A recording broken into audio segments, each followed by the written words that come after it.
Now at noon, 3 adults, 1 child, and 3 dogs are displaced after their home caught fire this morning.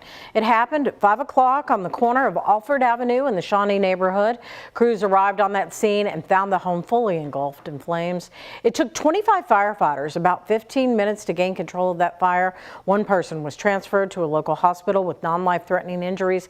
The American Red Cross is assisting with their displacement.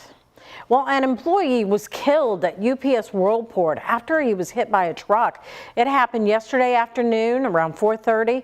Officers say the man died at that scene. Here you can see some emergency vehicles and responders on the property off Grade Lane.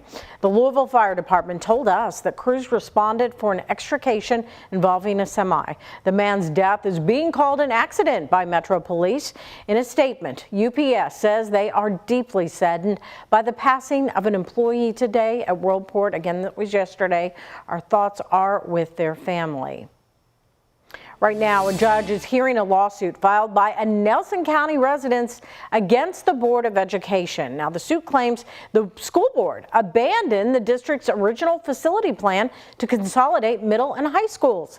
In 2021, the Kentucky Board of Education approved the initial plan, which involved building 2 new middle schools on the high school's campuses. The suit claims the county board failed to fund the plan, instead devising a separate proposal to merge Nelson County and Thomas Nelson high schools. This decision has prompted harsh criticism from parents and students who had walkouts.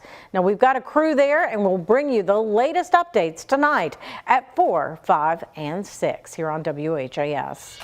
Well, people in Kansas City came together for a candlelight vigil last night to remember the victims who were shot at the end of the Kansas City Chiefs Super Bowl victory parade.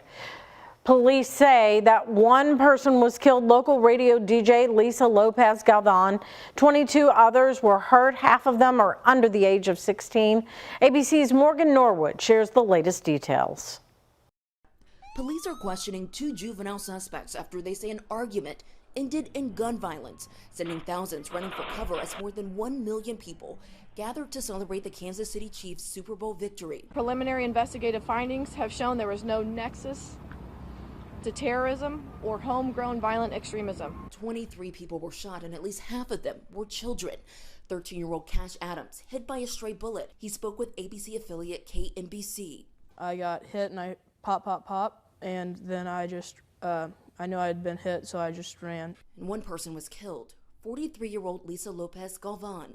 The community coming together Thursday to remember the mother of 2 and beloved local radio host. This was senseless. And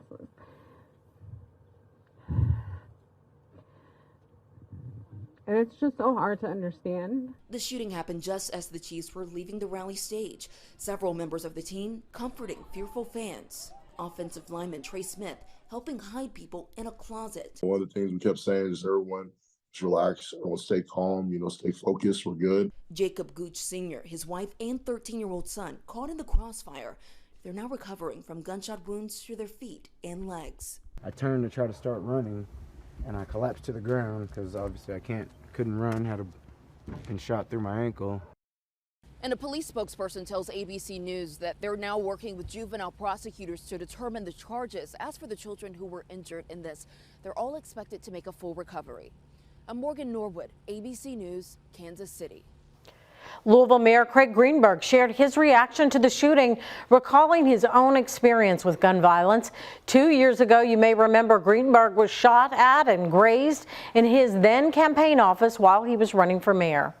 Yesterday, I was reflecting on that personal experience, thinking about what my administration is doing, working with the community to make our city safer. And to see a tragedy like that happen in another city is just reflective of what we need to do as a country. We can and we must work together to change the laws in our country. Now, the man accused of shooting at Mayor Greenberg, Quintez Brown, is expected to have his federal jury trial that's coming up in August. This latest mass shooting in America has some here locally raising questions about our big events, like the upcoming St. Patrick's Day Parade, Thunder over Louisville, and of course the 150th Kentucky Derby. In 1 month, thousands of people will jam in along Baxter Avenue to cheer on what will be the 51st St. Patrick's Day Parade in Louisville. Longtime parade coordinator John O'Dwyer has been thinking about what happened in Kansas City, but he's also assuring Louisvillians that they will feel safe in that massive crowd. As far as our parade, I'm very confident in what we do. You can't account for everything, but we sure do try to account for it as best we can.